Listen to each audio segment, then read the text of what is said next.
नमस्कार बंधुरा आज के আমরা আবার চলে এসেছি নতুন একটা ভিডিও নিয়ে নতুন কিছু শেখার জন্য। তো আগের ভিডিও থেকে আমরা কি শিখেছিলাম না মিথুন লগ্নের কোন গ্রহগুলো শুভ গ্রহ এবং কোন গ্রহগুলো অশুভ গ্রহ। তার আগে শিখেছিলাম বৃষ, তার আগে শিখেছিলাম মেষ। আজকে আমরা কোনটা শিখবো বা কোনটা জানবো, দেখুন আপনারা দেখলেই বুঝতে পারছেন যে কোথায় লগ্ন লেখা রয়েছে। মেষ, বৃষ, মিথুন, কর্কট, তাই তো। কর্কটের ঘরে লং লেখা আছে। লং মানে লংয়ের পূর্ণ অর্থ হচ্ছে লগ্ন, বুঝা গেল। পরের দিন আমরা আবার সিংহ লগ্ন নিয়ে আলোচনা করব, এই রকম করে পরপর হয়ে যাবে। চলুন আজকে আমরা কর্কট লগ্ন সম্পর্কে জেনে নিই যে কোন গ্রহগুলো শুভ এবং কোন গ্রহগুলো অশুভ। চন্দ্র এই লগ্নের কি হচ্ছে অধিপতি। দেখুন লগ্নের পাশে কি লেখা রয়েছে চন্দ্র। তাই চন্দ্র এই লগ্নে সব থেকে শুভ গ্রহ। কারণ কি?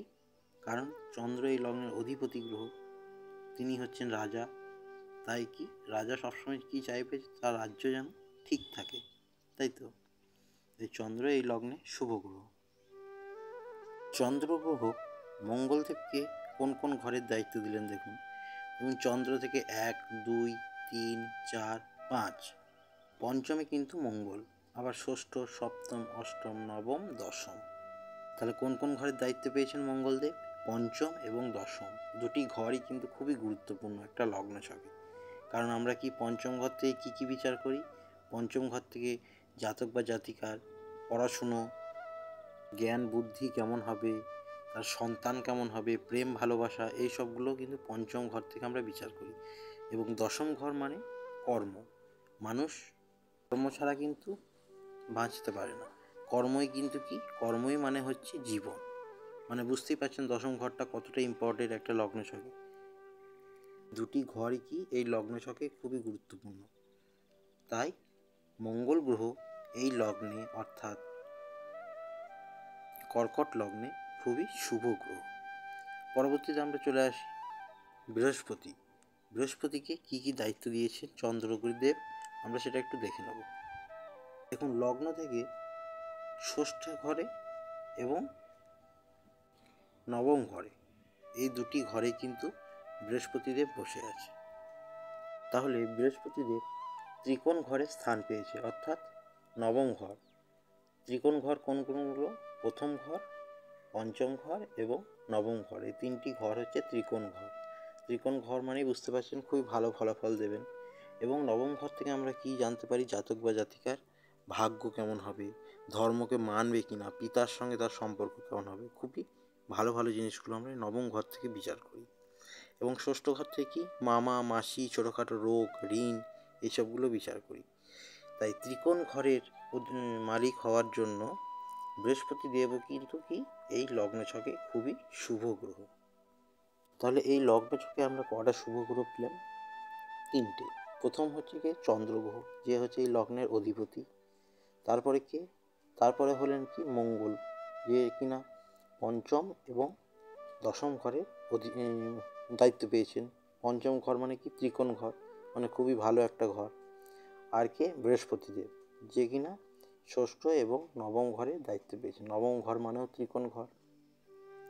তাই এই তিনটি গ্রহ এই লগ্ন ছকে অর্থাৎ কর্কট লগ্নে খুবই শুভ গ্রহ, এগুলো আপনারা খাতায় লিখে নেবেন। পরবর্তীতে আমরা চলে আসব মারক গ্রহ, মানে খারাপ গ্রহ এই কর্কট লগ্নে কোনগুলো। চলুন দেখি। তো দেখুন চন্দ্রগ্রহ দ্বিতীয় কে বসে আছেন? রবি, অর্থাৎ সূর্য। তো চন্দ্রগ্রহ রবিকে কি দিয়েছেন? দ্বিতীয় ঘরের দায়িত্ব দিয়েছেন, যেখান থেকে আমরা কি ধন সম্পত্তি, কুটুম, মুখের বাণী ইত্যাদি বিচার করে থাকি, তাই তো। কিন্তু এখানে আপনারা একটা কথা সবসময় মাথায় রাখবেন, কি না চন্দ্রগ্রহ হলো কি জলতত্ত্ব অধীনে। আপনারা আগের ভিডিওতে রাশিতত্ত্বর ভিডিওগুলো একটু দেখে নেবেন, তাহলে এই জিনিসটা বুঝতে পারবেন যে আমি যেটা বলছি জলতত্ত্ব বা অগ্নিতত্ত্ব। আর অগ্নিতত্ত্বের আন্ডারে হচ্ছে কি সূর্যগ্রহ। তাই জল এবং অগ্নি অর্থাৎ আগুন একে অপরের কিন্তু পরিপূরক নয়। কারণ আগুন যদি জলে, জল যদি সেখানে ঢেলে দেওয়া হয় তাহলে কি আগুনটা নিভে যায়, এবং জলের ওপরে কিন্তু আগুন জ্বলে না। তাই একে অপরের কিন্তু পরিপূরক নয়, আমরা সকলেই এটা কিন্তু জানি। তাই জলের সাথে আগুনের মিল হয় না। এছাড়াও আর একটা কী কারণ, আর একটা হচ্ছে অষ্টম টু অষ্টম সূত্র অনুযায়ী এখানে সূর্য গ্রহ কিন্তু চন্দ্র গ্রহে শত্রু হয়ে যাচ্ছে। তাই এখানে সূর্য বা রবি এই লগ্ন ছকে অর্থাৎ কর্কট লগ্নে মারক গ্রহ। এরপর আমরা চলে আসি বুধ গ্রহ। বুধ গ্রহকে চন্দ্র গ্রহ কোথায় দায়িত্ব দিয়েছেন বা কোন ঘরের দায়িত্ব দিয়েছেন? দেখুন, প্রথম থেকে লগ্ন যেখানে লেখা আছে সেখান থেকে 3 নাম্বার এবং তারপরে কত 12 নম্বর। আপনারা 1 2 করে গুনতে পারেন, দেখুন তাহলে জিনিসটা বুঝতে পারবেন। বুধ গ্রহকে তৃতীয় এবং দ্বাদশ ঘরের মালিক বানিয়েছে। আমরা সকলেই জানি তৃতীয় ঘর কি? পরিশ্রম, পরাক্রম, অতিরিক্ত খাটনি, যেগুলো কি আমরা পছন্দ করি না। আমরা কেউ কখনো চাই না যে অতিরিক্ত পরিশ্রম করব বা অতিরিক্ত বেফালতু খাটবো, খেটে কোনো পরিশ্রম করবো, এইগুলো কিন্তু আমরা পছন্দ করি না। আর দ্বাদশ ঘর থেকে আমরা কি পেয়ে থাকি? ব্যয়, ক্ষতি, জেলযাত্রা। তাই এই দুটো জিনিসই কি আমরা কোনো দিনই বাস্তব জীবনে পছন্দ করতে চাই না, এগুলো যেহেতু ভালো নয় সেই জন্য। তাই এই দুটো ঘর থেকে কি আমরা ভালো কিছু পাচ্ছি না। তাই বুধ গ্রহ কিন্তু এই লগ্নে মারক গ্রহ, অর্থাৎ কর্কট লগ্নে বুধ গ্রহ মারক গ্রহ। এরপর আমরা চলে আসবো শনি, অর্থাৎ শনি গ্রহকে নিয়ে। তো দেখুন, শনিদেব এবং চন্দ্রদেব দুজনেই কিন্তু একে অপরের শত্রু। কারণ কি? কারণ হচ্ছে শনি গ্রহ হচ্ছে অন্ধকার এবং চন্দ্র গ্রহ হচ্ছে আলো। চন্দ্র মানে আলো। তাই শত্রুতা বজায় রেখে চন্দ্র শনিদেবকে কি ডিপার্টমেন্ট দিল?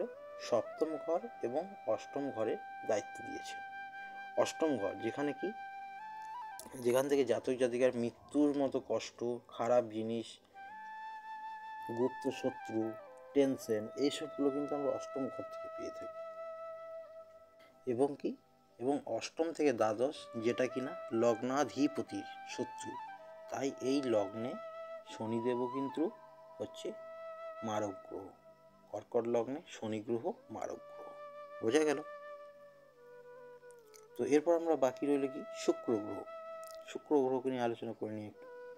শুক্রদেবকে দেখুন চতুর্থ এবং একাদশ ঘরের দায়িত্ব দিয়েছেন চন্দ্রদেব। চতুর্থ ঘর মানে কি? আমরা সকলেই জানি শৌখিনতার ঘর, যেখান থেকে আমরা মা অর্থাৎ মাতা, ভূমি, বাহন মানে যানবাহন, হৃদয়, সুখ, শান্তি, এইসবগুলো পেয়ে থাকি। আর একাদশ ঘর থেকে কি ছোটোখাটো লাভ, ইচ্ছে পূরণ, এইসবগুলো পেয়ে থাকি। এই দুটো ঘরই কিন্তু খুবই ভালো ঘর। কিন্তু এখানে একটা বোঝার আছে, এই চন্দ্রের সাথে শুক্রের খুব একটা ভালো বন্ধুত্ব নেই, তাদের মধ্যে কিন্তু শত্রুতা। তাই এই শত্রুতা থাকার জন্য কি এই লগ্ন ছকে শুক্র গ্রহ কি হয়ে যাবে? সম গ্রহ, অর্থাৎ ভালো ফলও দিতে পারবে না, খারাপ ফলও দিতে পারবে না, অ্যাভারেজ প্ল্যানেট। বোঝা গেল?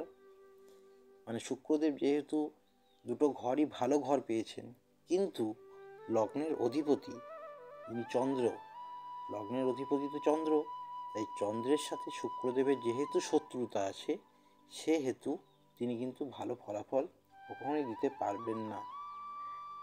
এটা কিন্তু সবসময় মাথায় রাখবে। তাহলে বুঝতে পারলেন যে কোনটা কোনটা খারাপ মারক গ্রহ এই কর্কট লগ্নে। বলে দিচ্ছি, দেখুন সূর্য, বুধ এবং শনি গ্রহ হচ্ছে কর্কট লগ্নে মারক গ্রহ। আর শুক্র অর্থাৎ শুক্র গ্রহ হচ্ছে এই লগ্ন ছকে অর্থাৎ কর্কট লগ্ন ছকে সম গ্রহ। তো আজকে আশা করি আমি বোঝাতে পেরেছি যে কর্কট লগ্নে কোনগুলো শুভ গ্রহ, কোনগুলো অশুভ অর্থাৎ মারক গ্রহ, এবং কোনটা সম গ্রহ। তো যদি কারোর কোনো অসুবিধা হয় আমার ভিডিওর শেষে কমেন্টে বলবেন, আমি যতটা পারবো বলার চেষ্টা করবো আবার। তো আজকে ভিডিওটা আমরা এখানেই শেষ করব। সবাই ভালো থাকবেন, সুস্থ থাকবেন এবং আমাকে অর্থাৎ আমার ভিডিওগুলো দেখবেন এবং আমাকে একটু সাপোর্ট করবেন, লাইক অ্যান্ড সাবস্ক্রাইবটা করবেন। ধন্যবাদ, সবাই ভালো থাকবেন। আজকে এখানেই রাখছি। Thank you.